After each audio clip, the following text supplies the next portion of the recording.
Have you ever felt that crawling discomfort in your gut when you see something rotten?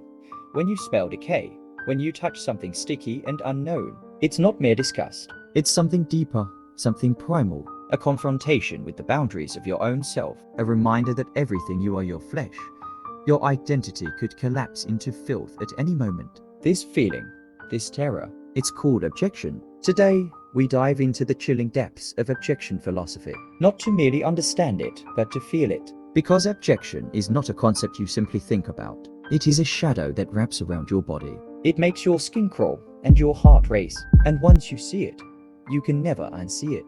Are you ready to confront the abyss? Let's begin. The term abjection comes from the philosopher Julia Kristeva. In her 1980 book Powers of Horror, she unveiled something we all experience but rarely name. Abjection is the feeling of horror when you are forced to confront something that threatens your sense of being a clean, whole, separate self. It is the moment when boundaries break down between self and other, between human and animal, between life and death. It is when you see a corpse and are reminded that you too are just flesh. It is when you vomit and feel your body expelling something vile, something that was inside you, part of you, but is now rejected as other. Abjection is the collapse of order. It is filth, decay, blood, excrement, anything that reminds us we are not pure minds, but bodies, fragile, leaking, dying. But abjection is not just about gross things. It is psychological. It is about identity. When you encounter abjection, you are reminded that the boundary between you and not you is paper thin, and that, at any moment, you could dissolve into the chaos. Let's linger for a moment on the corpse. Have you ever stood near a dead body? It is not merely sad, it is deeply disturbing. Why? Because a corpse is not just a dead person. It is a person who has become not a person, a thing, an object. It is the clearest reminder that we are all temporary structures made of flesh. When you see a corpse, you are forced to confront the truth. The boundary between life and death is thin. That person was alive, breathing, thinking, just like you. Now they are rotting. And one day, you will too. The corpse triggers abjection because it blurs categories. It is both familiar and alien. It is human and yet, it is not. It drags you toward the edge of the abyss and makes you look into it. Think about the last time your body betrayed you. When you vomited uncontrollably. When you bled. When you had diarrhea.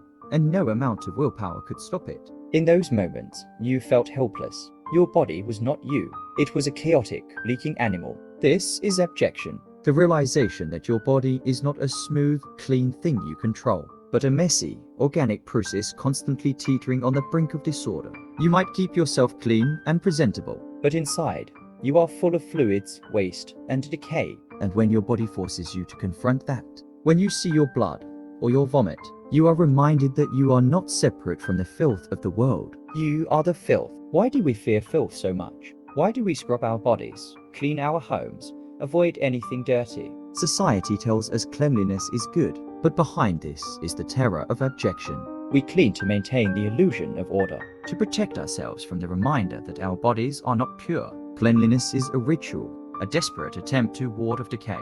But no matter how much you scrub, you are still meat, still dying. Every hair you pluck, every pimple you pop, every stain you scrub, it is a fight against the abject, a fight you will always lose. Abjection is not just about bodies. It seeps into society. We treat certain people as abject, the homeless, the sick, the mentally ill. We push them to the margins because they remind us of our own vulnerability, our own potential collapse. They are not clean, they are not whole, so we reject them like vomit, like a corpse. But in doing this, we expose our fear. We fear them because we know we are not so different. We could fall, we could become abject, and deep down, we know that no wall, no law, no amount of money can protect us from that. The deepest abjection begins at birth, our first experience of being separate from another body. Before you were born, you were part of your mother. You were her flesh.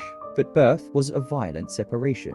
You were expelled like waste, and from that moment, you began building your fragile self, your I, but you never truly escaped. The maternal body remains a symbol of abjection. Blood, milk, birth, life and death tangled together. This is why images of childbirth disturb us. Why men throughout history have feared and controlled women's bodies. Because the maternal reminds us, we are not separate. We came from filth, and we will return to it. Why do horror films disturb us? Because they bring abjection to the surface. The possessed girl vomiting in The Exorcist. The flesh melting in The Thing. The transformations in Cronenberg's body horror. These films show the breakdown of the human body. The collapse of identity. The mixing of human and non-human. Watching them, you feel disgusted, but also fascinated, because they show you a truth you usually avoid. The truth that your body is fragile, that you are not separate from the horror. You are the horror. Abjection terrifies us because it reveals the lie we live by. The lie that we are clean, whole,